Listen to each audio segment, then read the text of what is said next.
열왕기하 10장 1절부터 11절 말씀 마음을 집중하시고 함께 읽어보십니다. 아합의 아들 70명이 사마리아에 있는지라 예후가 편지들을 써서 사마리아에 보내서 이스라엘 귀족들 곧 장로들과 아합의 여러 아들을 교육하는 자들에게 전하니 일러스되 너희 주의 아들들이 너희와 함께 있고 또 병거와 말과 견고한 성과 무기가 너희에게 있으니 이 편지가 너희에게 이르거든 너희 주의 아들들 중에서 가장 어질고 정직한 자를 택하여 그의 아버지의 왕좌에 두고 너희 주의 집을 위하여 싸우라 하였더라.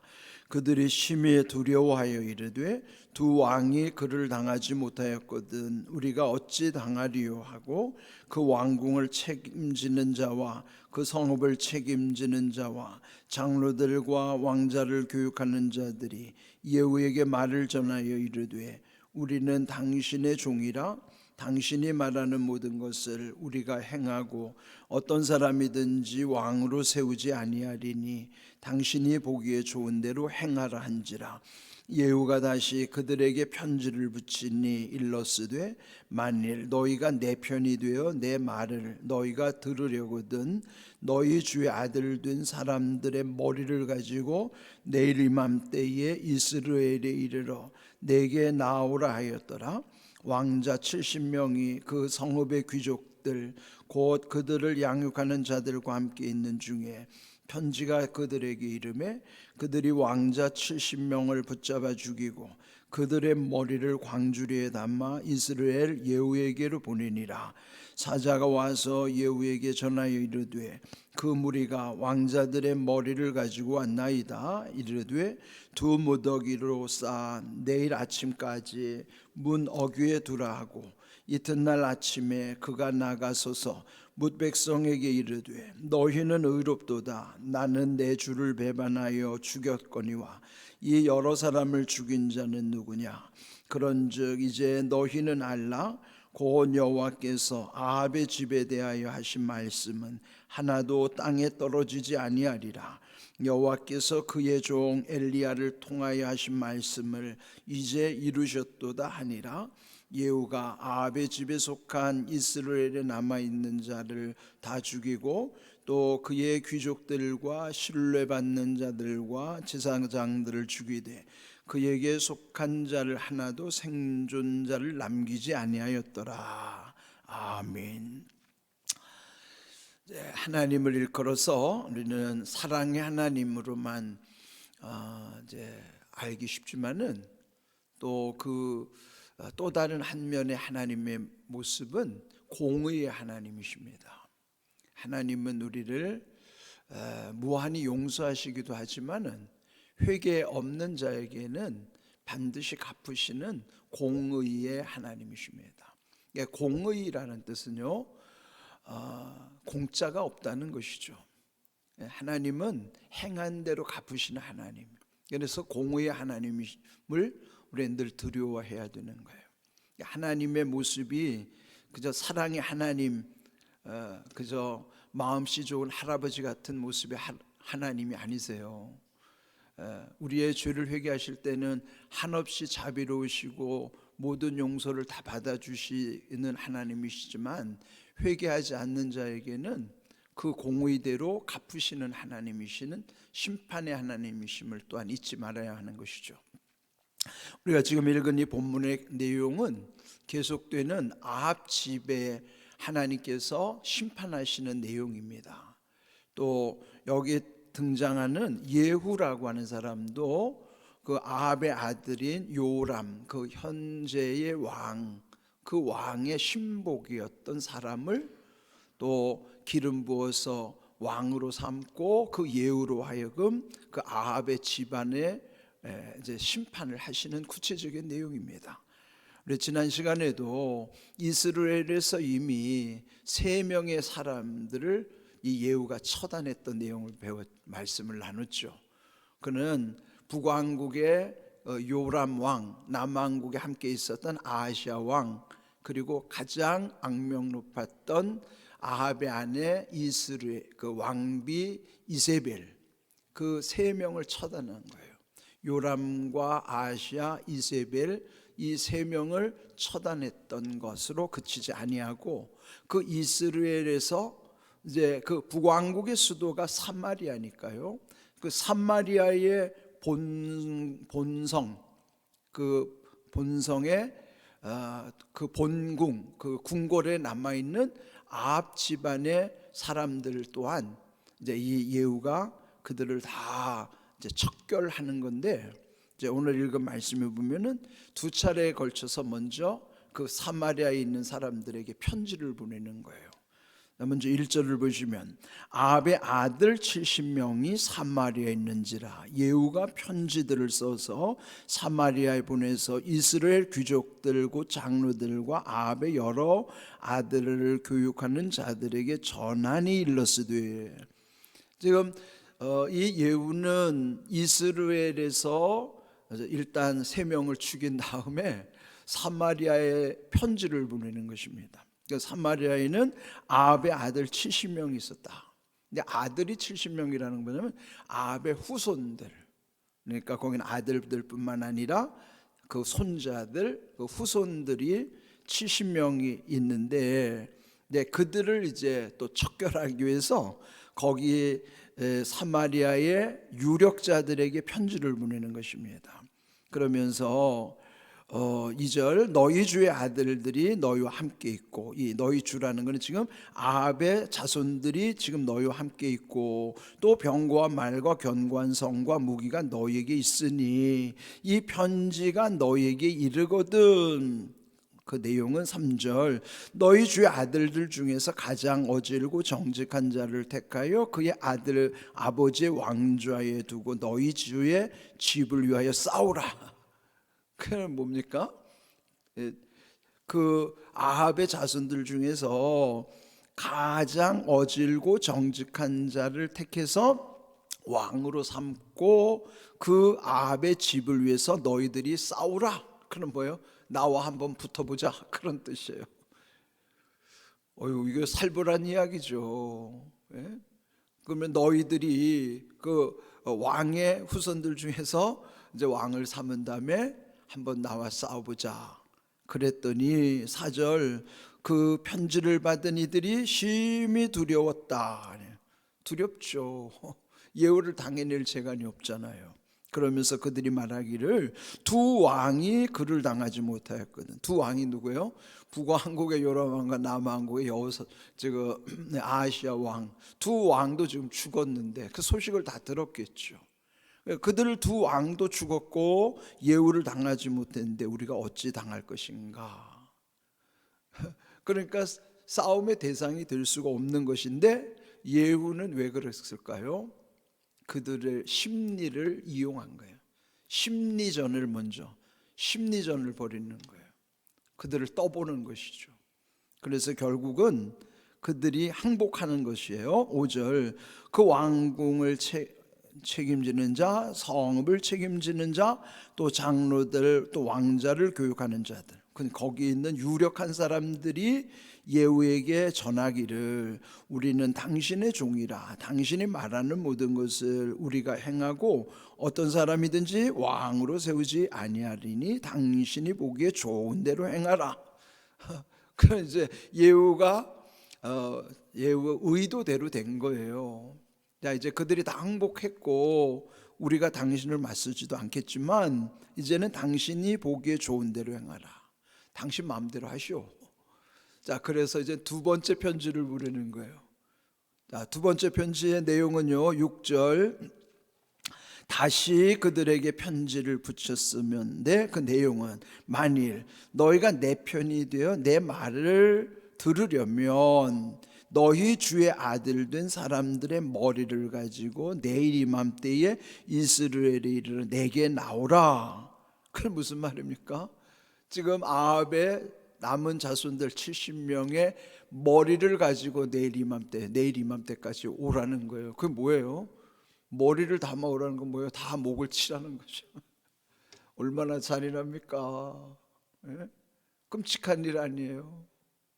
그런데 이것도 하나님의 지금 심판이에요. 아합의 집을 다 척결하겠다고 이미 하나님이 다 계획하셨고 회개할 시간도 다 줬고, 그런데 마침내 하나님은 그 집안을 완전히 멸문지화, 아예 다 멸망을 시켜버리는 것입니다. 그런데 예후의 특징은요, 근데 지난 시간에도 보면은 그 이세벨 왕비를 죽일 때도 자기 손으로 죽인 게 아니죠. 왕궁 위에서 내시들에게 말하기를 그 위에서 그 여자를 던져라. 자기가 직접 죽인 게 아니라 내시들에게 명하여 내시들로 하여금 그 여인을 죽이게 한 거예요. 자기 손으로 죽인 게 아니죠. 근데 지금 여기 남은 아합의 자손들 70명도 자기 손으로 직접 죽이는 게 아니고 거기에 남아있는 아주 유력한 사람들에게 만일 당신들이 내 편이라 하면 내일 이맘때쯤까지 그 자손들의 머리를 다 쳐가지고 광주리에 담아갖고 오라는 거예요. 얼마나 살벌한 일이고 끔찍한 일입니까? 그런데 하지 않을 수가 없잖아요. 네, 예후가 이렇게 잔인한 겁니다. 지금 두 번째 편지를 통해서 그들에게 명한 대로 결국 7절 그 두 번째 편지가 그들에게 이르렀을 때에 또 거기에 왕자 70명을 붙잡아 죽이고 그들의 머리를 광주리에 담아 예후에게로 보냈다, 그런 것입니다. 끔찍하죠. 그렇고 또 그 다음 8절 그 무리가 왕자들의 머리를 가지고 왔나이다 그랬더니 두 무더기로 쌓아 내일 아침까지 문 어귀에 두라. 70명의 그 머리 잘라온 머리를 두 광줄에 담아가지고 거기 내일 아침 문 어귀에 두라는 거예요. 왜 그랬을까요? 9절 그 다음날 아침에 나가서 뭇 백성에게, 거기죠 얼마나 많은 사람들이 또 모여들었겠습니까? 일부러 보라고 전시를 하는 거예요.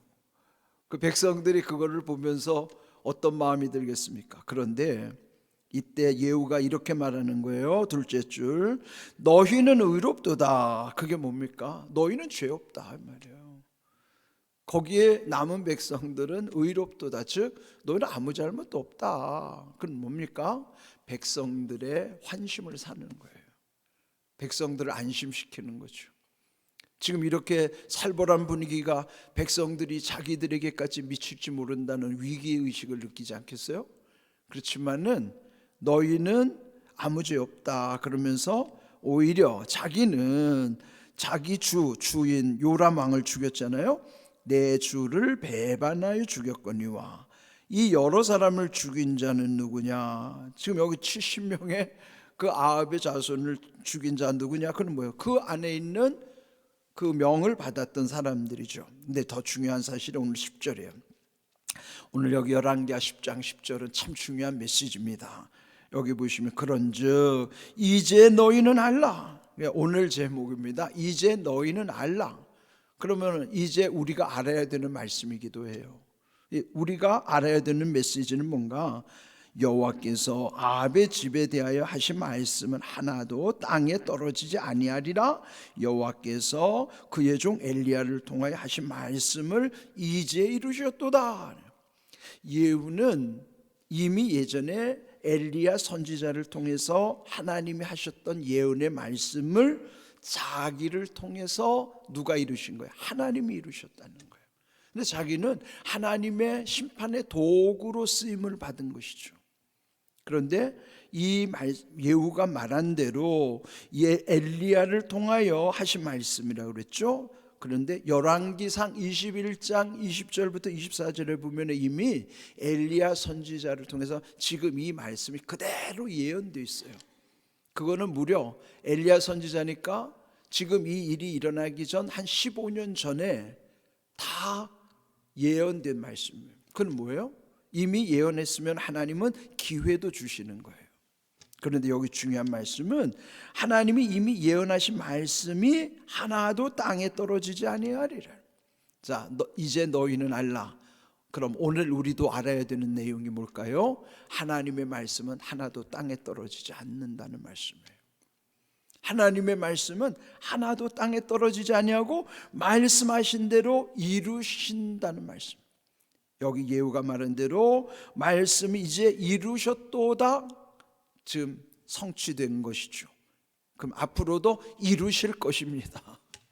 하나님은 말씀대로 이루시는 거예요. 그런데 우리가 볼 때는 더디게 느껴지니까 착각하기 쉽죠. 하나님이 심판하시지 않는 것 같지만은 심판하시는 하나님이세요. 여러분, 100년 전만 해도요, 이 땅에 광풍이 몰아쳤던 게 공산주의입니다.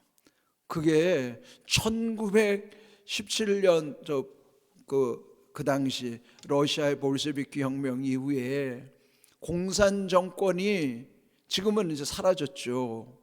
공산주의라는 거는 이미 일부 잔존 세력만 남아있지, 공산주의는 이 땅에서 다 퇴물이 됐어요. 공산주의가 몇 년을 지배했냐면 70년을 지배했어요. 그런데 하나님이 다 심판하셨어요. 그러니까 역사를 보거나 우리의 개인사를 보거나 하나님은 더딘 것 같아도 반드시 말씀대로 이루시는 거예요. 그러면 하나님은 잠잠히 이루시지만 호련히 역사하시는 거예요. 잠잠히 이루시는 하나님, 호련히 역사하시는 하나님, 우리도 늘 잠잠히 기도하는 것 몸에 배어 있어야 돼요. 잠잠이라는 것은 기다리는 거예요. 그게 하나님의 이 말씀이 온전히 이루어진다는 것을 믿고 늘 기도하는 거예요. 잠잠히 기도하는 자에게는 호련히 응답하신 하나님이에요. 우리는 하나님의 역사 방법은 더딘 것 같아도 반드시 이루어진다는 것을 늘 믿어야 되는 거예요. 오늘 이 주신 말씀이 이렇게 하나님이 심판하신다는 것, 여기 주신 말씀, 하나도 땅에 떨어지지 아니하리라. 그런데요, 사무엘상 3장 19절 말씀 또 함께 읽어봅니다. 사무엘이 자라매 여호와께서 그와 함께 계셔서 그의 말이 하나도 땅에 떨어지지 않게 하셨다는 거죠. 사무엘은 어릴 때부터도 거룩한 환경 가운데서, 그건 하나님이 사무엘을 또 약속의 아들로 태어나게 하셨지만은 사무엘이 점점 자랄수록 하나님이 그와 함께 하셨다는 증거는 그가 말하는 것이 하나도 땅에 떨어지지 않게 하셨다는 게 뭘까요? 그의 말이 헛되지 않았다는 것이죠. 말이 뭐예요? 우리의 기도도 말입니다. 대화도 말이에요. 근데 여러분, 참 중요한 게 뭐냐면 여기는 아주 참 하나님이 은혜를 주시니 그 말이 하나도 헛된 게 없다는 거예요. 땅에 떨어질 만큼 헛되지 않고 하나도 땅에 떨어지지 않았다는 건 하나님이 그가 사무엘이 하는 말 속에는 기도도 들어있고 대화도 있어요. 그를 헛되게 하지 않으셨다는 것, 그는 사무엘에게 주시는 은혜예요. 그런데 또 하나 반면교사로 삼아야 될 말씀이 있어요. 전에도 많이 말씀드렸던 내용, 민수기 14장 28절 말씀도 같이 읽어봅니다. 그들에게 이르기를 여호와의 말씀에 내 삶을 두고 맹세하노라. 너희 말이 내 귀에 들린 대로 내가 너희에게 행할 것이다. 이건 뭐예요? 광야에서 그들이 하나님께 불평했을 때 불평한 대로 하나님이 다 들으시고 하나님이 그대로 갚으신 거예요. 그러면 이 말은요, 이건 안 좋은 경우를 말씀하시는 거예요. 우리가 말한 대로, 즉 여기서는 불평의 말이거든요. 불신앙의 말대로 그들을 하나님 다 심판하셨어요. 그렇다면 오늘 우리의 말도요, 땅에 떨어지지 않고 누가 듣고 계세요? 하나님이 다 듣고 계세요. 너희 말이 내 귀에 들린 대로, 즉 우리 말이 하나님 귀에 들린 대로 하나님은 행하신다는 거죠. 그러면 오늘 우리도 우리의 말이 땅에 떨어지는 게 아닙니다. 하나님이 다 듣고 계세요. 그거 우리가 늘 두려워해야 되는 거예요. 말이 사무엘처럼 하나님이 함께 하심으로 그의 말이 하나도 땅에 떨어지지 않게 하는 이렇게 귀한 은혜 가운데 살아야지. 여기 불신앙의 말을 하나님이 들으심으로 그들이 결국 하나님의 진노 가운데 심판을 당하는 것은 우리가 경계해야 되는 거예요. 두려운 말씀이죠. 어쨌든 이렇게 은혜 가운데도 하나님이 하나도 땅에 떨어지지 않게 하시는 은혜를 주시지만은 불신앙의 말도 하나님은 다 듣고 하나님이 들으신 대로 다 행하시겠다는 거예요. 그게 공의의 하나님이신 거예요. 오늘 이 예후 심판의 도구로 삼은 이 예후를 통해서도 이 메시지를 전하는 거예요. 말씀이 하나도 땅에 떨어지지 아니하리라. 그리고 말씀대로 다 이루셨다라고 선언하게 하신 것처럼 오늘 우리의 삶 속에서도 결코 우리의 말이 없어지지 않는다는 거예요. 하나님이 다 듣고 계시다는 것이고, 더 귀한 것은 사무엘과 같이 하나님이 함께 하시는 사람에게는 그의 말이 헛되지 않게 하신다는 그 귀한 약속의 말씀. 여러분, 그러니 우리가 말을 함부로 하면 안 되겠죠. 여러분, 말의 은혜가 얼마나 귀한지 몰라요. 그러면 우리의 말은 많이 부족하니까 하나님의 말씀, 그 말은 말씀 속에 연결돼야 말이 타락하지 않아요. 말이 헛되지 않을 말씀 속에 연결돼 있어야 된다.